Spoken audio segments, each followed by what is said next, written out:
Hello all. இன்றைக்கி நம்ம பார்க்க போகிற டாபிக் இந்திய அரசியலமைப்பு.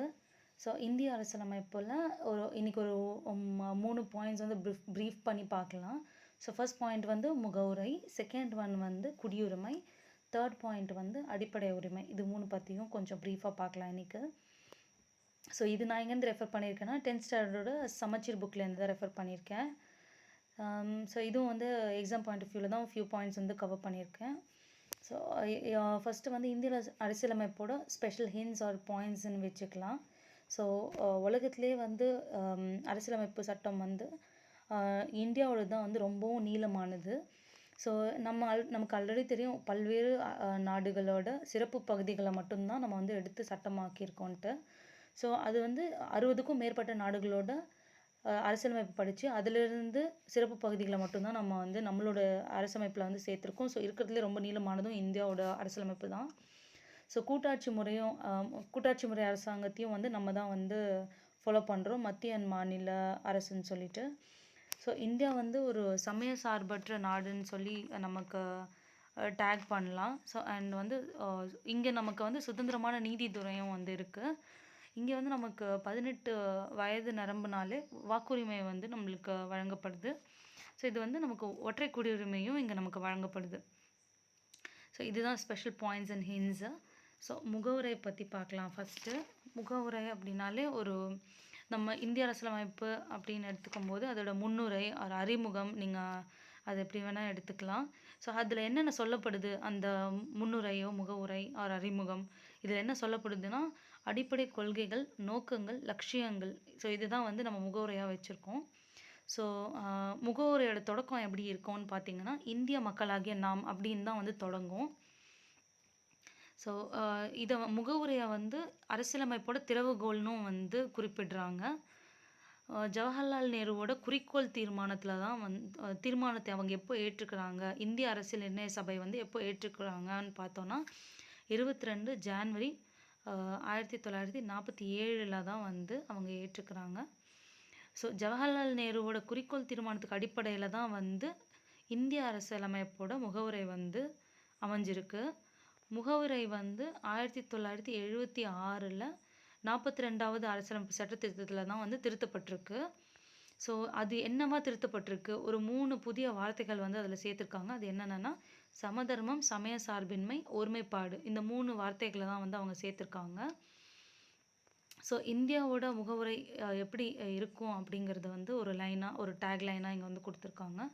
ஸோ இந்தியா வந்து ஒரு இறையாண்மை மிக்க சமதர்ம சமய சார்பற்ற ஜனநாயக குடியரசு. ஸோ இதுதான் வந்து நம்ம அரசியலமைப்போட முகவுரை. ஸோ 1789 ஆண்டு வந்து பிரெஞ்சு புரட்சியும் போது சுதந்திரம், சமத்துவம், சகோதரத்துவம்னு சொல்லி முக்கிய முழக்கங்கள் வந்து வெளியானுச்சு.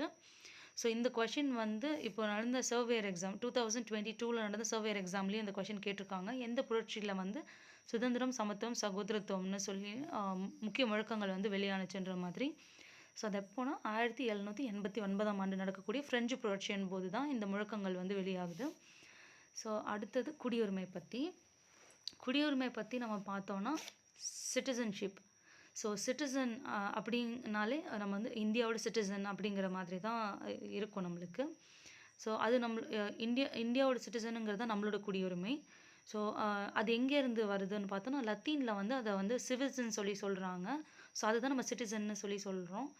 சிவிஸ்க்கு என்ன மீனிங் அப்படின்னா ஒரு நகர அரசில் வசிக்கிறவங்கள தான் வந்து அவங்க சிவிஸ்ன்னு சொல்லி சொல்கிறாங்க.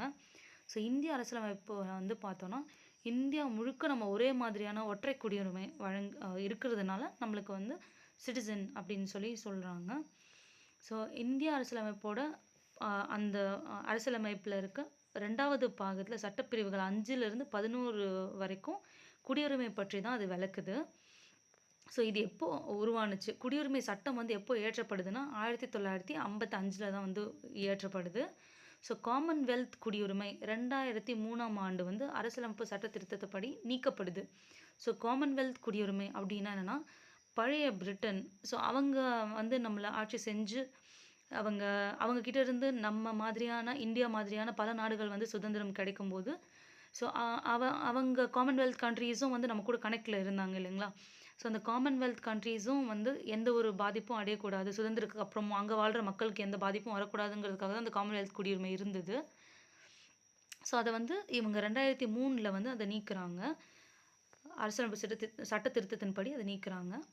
ஸோ குடியுரிமை சட்டம் வந்து 1955 குடியுரிமை பெற 5 வழிகளை வந்து பரிந்துரை செய்தது.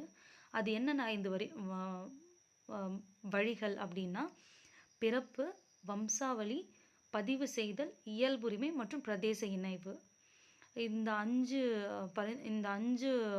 குடியுரிமைகளை வந்து 5 வழியாக நம்ம குடியுரிமை பெறலாம் அப்படின்னு சொல்லி குடியுரிமை சட்டம் 1955 வந்து பரிந்துரை செய்யுது. ஸோ குடியுரிமை இழக்கிறது அதுக்கான வழிகள் என்னென்னா, துரத்தல், முடிவுரை செய்தல், இழத்தல். இது 3 வழிகளை பின்பற்றலாம். ஸோ இந்திய அரசியலமைப்பு சட்டம் பகுதி 3ல் என்ன சொல்கிறாங்க அப்படின்னா, பகுதி 3ல் 2லிருந்து 35 வரைக்கும் அடிப்படை உரிமைகளை பற்றி பேசுது. ஸோ இதுதான் வந்து 3வது பாயிண்ட், அடிப்படை உரிமைகளை பற்றின 3வது பாயிண்ட். ஸோ அடிப்படை உரிமைகள் தான் வந்து இந்தியாவோட மகாசாசனம் அப்படின்னு சொல்லப்படுது. ஸோ 1978 வந்து 44வது அரசியலமைப்பு சட்ட திருத்தத்தின்படி அடிப்படை உரிமைகள் பட்டியலில் வந்து சொத்துரிமை பிரிவு 31 வந்து நீக்கப்படுது. இது இந்திய அரசியலமைப்பு சட்டம் பகுதி 12 பிரிவு 300A அதுபடி அதுக்கு கீழே வந்து சட்ட உரிமையாக வைக்கப்படுது. அதிலிருந்து நீக்கி சட்டம் பகுதி 12 பிரிவு 300A அதுக்கு கீழே வந்து சட்ட உரிமையாக இது வைக்கப்படுது. ஸோ கிபி 1215 வந்து மன்னர் முதலாம் ஜான் என்பவரால் வந்து வெளியிடப்பட்ட உரிமைகள் பட்டமே மகாசாசனம். ஸோ இதுவே வந்து குடிமக்களோட அடிப்படை உரிமைகளை தொடர்புடைய முதல்ல எழுதப்பட்ட ஒரு ஆவணம். அடிப்படை உரிமைகளை பற்றி முதல்ல எழுதப்பட்ட ஆவணம் வந்து இதுதான். ஸோ குடியுரிமை சட்டம் இது வந்து ஒரு ஸ்பெஷல் ஹிண்ட் அண்ட் பாயிண்ட்னு கூட நீங்கள் எடுத்துக்கலாம் குடியுரிமை சட்டத்தை பற்றி. ஸோ குடியுரிமை சட்டத்தில் வந்து அதில் 9 திருத்தங்கள் இது வரைக்கும் மேற்கொள்ளப்பட்டிருக்கு. அது எந்தெந்த வருஷம் அப்படின்னா 1957, 1960, 1985, 1986, 1992, 2003, 2005, 2015, 2019 இந்த மாதிரி 9 முறை வந்து திருத்தப்பட்டிருக்கு. கொஷின் வந்து இந்த மாதிரியும் கேட்கலாம். கீழே வந்து எந்த இயரில் வந்து குடியுரிமை சட்டம் திருத்தப்படலைன்னு கேட்கலாம். இருக்கிற இயர்ஸை கொடுத்துட்டு இல்லாத இயர் 1 வச்சு கேட்கலாம். ஸோ இதுவும் வந்து மெயின் பாயிண்ட் குடியுரிமை சட்டத்தில். ஸோ இன்னைக்கு இந்த பாயிண்ட்ஸ் வந்து கவர் பண்ண முடிஞ்சது. ஸோ நாளைக்கு ஒரு with new topic we can meet. Until then bye.